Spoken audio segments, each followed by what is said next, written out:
Assalamualaikum warahmatullahi wabarakatuh. Bapak Ibu yang saya hormati, pada kesempatan kali ini saya akan sharing tentang bagaimana cara mengirim tugas dan materi ke Kuiper.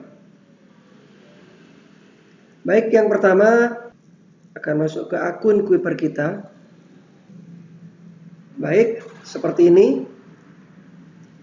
Kita masuk ke akun Kuiper kita. Pada tampilan akun Kuiper kita, di sini ada beberapa tampilan. Kita ubah dulu ke bahasa Indonesia biar lebih mudah.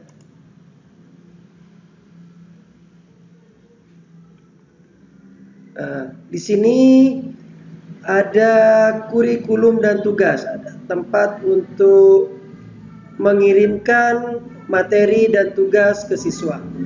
Kita klik di sini. Kemudian ada kurikulum dan tugas. Kita pilih yang kurikulum ya. Di sini ada beberapa materi di sini. Yang perlu diperhatikan Bapak Ibu harus memilih materi sekolah saya. Sini ke materi sekolah saya. Kemudian pilih materi dan tugas yang akan Bapak Ibu berikan.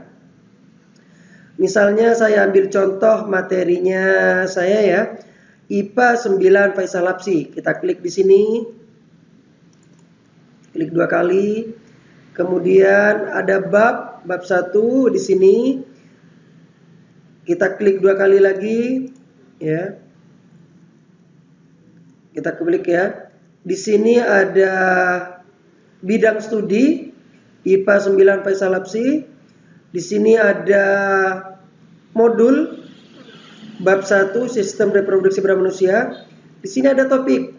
Lah, Bapak Ibu pastikan klik topiknya sampai tercentang.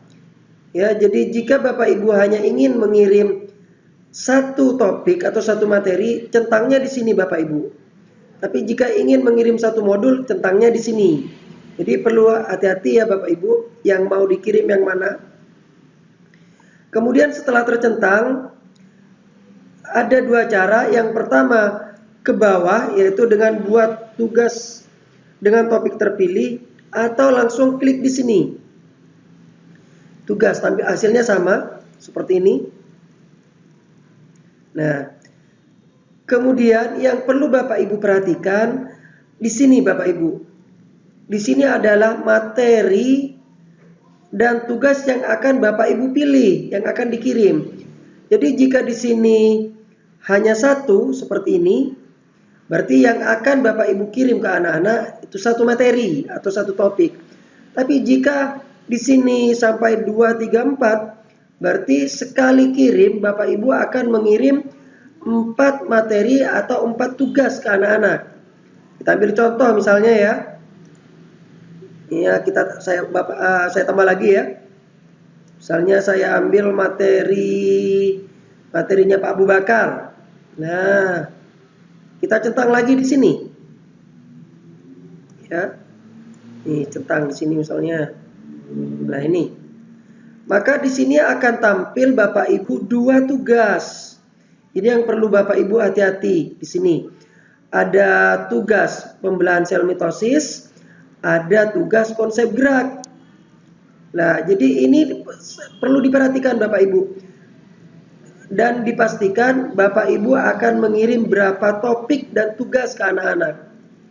Ya, jadi kalau nanti sampai terkirim, saya kirim 1 Pak, tapi ternyata di tampilan anak-anak 4. Mungkin ini Bapak Ibu tanpa sengaja Bapak Ibu tidak mengecek.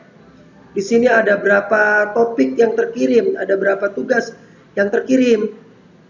Karena di Kuiper ini ya, ini tersimpan Bapak Ibu, tersimpan otomatis. Misalnya sekarang ya saya centang, kemudian saya tutup, saya buka lagi. Ini tidak akan terhapus Bapak Ibu. Misalnya saya buktikan ya Bapak Ibu. Kita kembali ke beranda. Ini anggaplah yang kemarin itu 1 bulan atau 1 minggu yang lalu tercentang. tidak saya kirim. Kemudian hari ini saya akan mengirim tugas ke anak-anak. Kirim tugas misalnya ya. Ini tetap tersimpan Bapak Ibu. Jadi Bapak Ibu ketika masih kemarin-kemarin mencoba, misalnya coba mau ngirim terus akhirnya nggak dikirim, ketika akan mengirim secara real beneran ke anak-anak, maka ini akan ikut terkirim. Jadi ini perlu hati-hati. Nah, untuk memastikannya Bapak Ibu di sini topik terpilihnya yang akan dikirim dipastikan. Oh ternyata saya hanya akan mengirim cukup satu pembelahan mitosisnya aja. Yang ini gak jadi, disilang aja. Nah, ya jadi bukan kipernya yang error, tapi mungkin Bapak Ibu lupa tidak menghilangkan centang yang kemarin-kemarin yang untuk percobaan. Kita lanjut ya. Anggap yang akan dikirim ini cukup satu topik dan satu tugas pembelahan mitosis. Kemudian setelah ini bisa dipastikan, kita beralih ke pengaturan tugas. Kirim ke, nah ini Bapak Ibu akan dikirim ke kelas berapa? Apakah kelas 7 ABCD atau kelas 8? Bapak Ibu bisa tentukan sendiri. Misalnya saya akan mengirim ke kelas 9 AB saja. Maka yang dicentang cukup 9A dan 9B. Kemudian langkah selanjutnya, tipe tugas. Tipe tugas ini ada 3, ada tugas, ada ujian, ada soal, dan ulasan. Ketika Bapak Ibu pilih tugas, ya maka materinya akan muncul, kemudian soalnya akan muncul. Tapi jika Bapak Ibu pilih ujian, maka materinya otomatis akan hilang. Bukan hilang dalam artian materinya hilang, tapi tidak akan tampil, materinya tidak akan tampil di kiper siswa, hanya soalnya yang akan tampil. Kalau kita pilih soal dan ulasan, ketika anak-anak salah memilih jawabannya, maka anak-anak akan diberi ulasan, akan tampil ulasan kenapa jawabannya salah, itu ditentukan. Ini pun ketika Bapak Ibu buat di QCrit, maka Bapak Ibu harus isi ulasannya di jawabannya kenapa. Kita lanjut ke urutan pertanyaan. Di sini acak untuk topik yang diizinkan. Jika Bapak Ibu mengirim beberapa soal, ini akan teracak, kita kasih centang. Tapi kalau cuma satu soal, ini tidak berfungsi Bapak Ibu. Apakah akan diacak atau tidak? Karena soalnya cuma satu. Anggap saja karena soalnya satu, saya tidak centang ya, hilangkan saja. Kemudian durasi. Durasi ini adalah kapan soal ini akan dikirimkan ke anak-anak dan berakhir kapan pengerjaannya. Ini bisa diatur Bapak Ibu. Untuk defaultnya ya pengaturan cuman 7 hari. Tapi kita bisa atur lagi di sini. Bisa 14 hari, bisa 1 bulan, atau atur sendiri. Kita atur sendiri. Nih. Tampilannya kan seperti ini.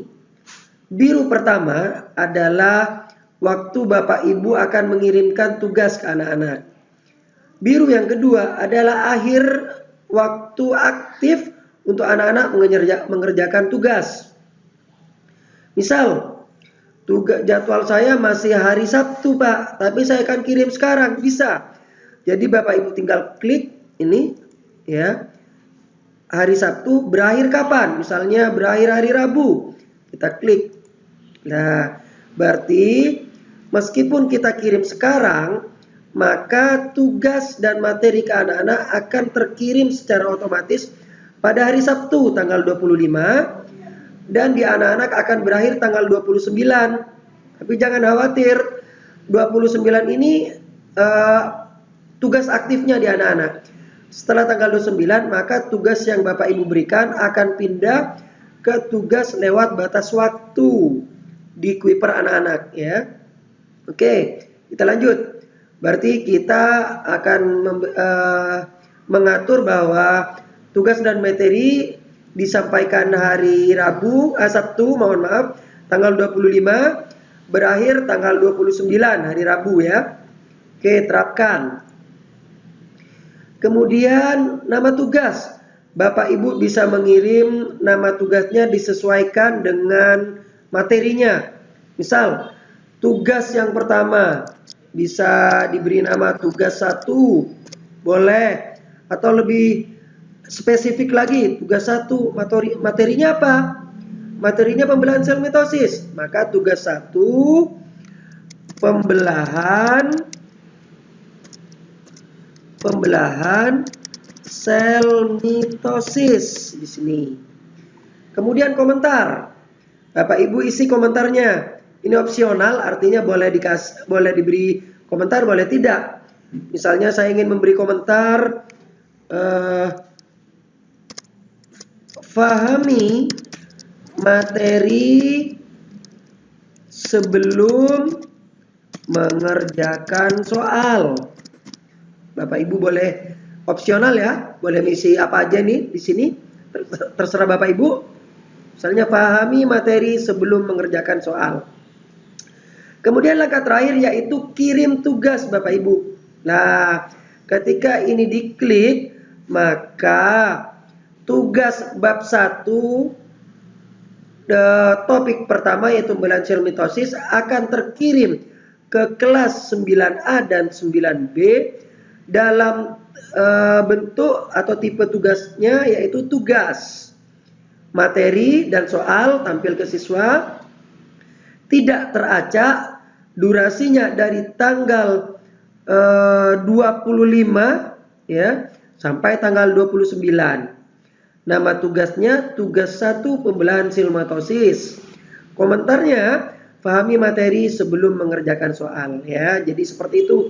Untuk saat ini saya tidak klik kirim tugas karena tugas untuk sel pembelahan mitosis sudah saya kirim untuk kelas 9A dan 9B. Demikian ya tutorial yang dapat saya berikan pada kesempatan kali ini. Mungkin kita akan jumpa kembali di tutorial yang lain, tetap dalam hal paper. Terima kasih. Assalamualaikum warahmatullahi wabarakatuh.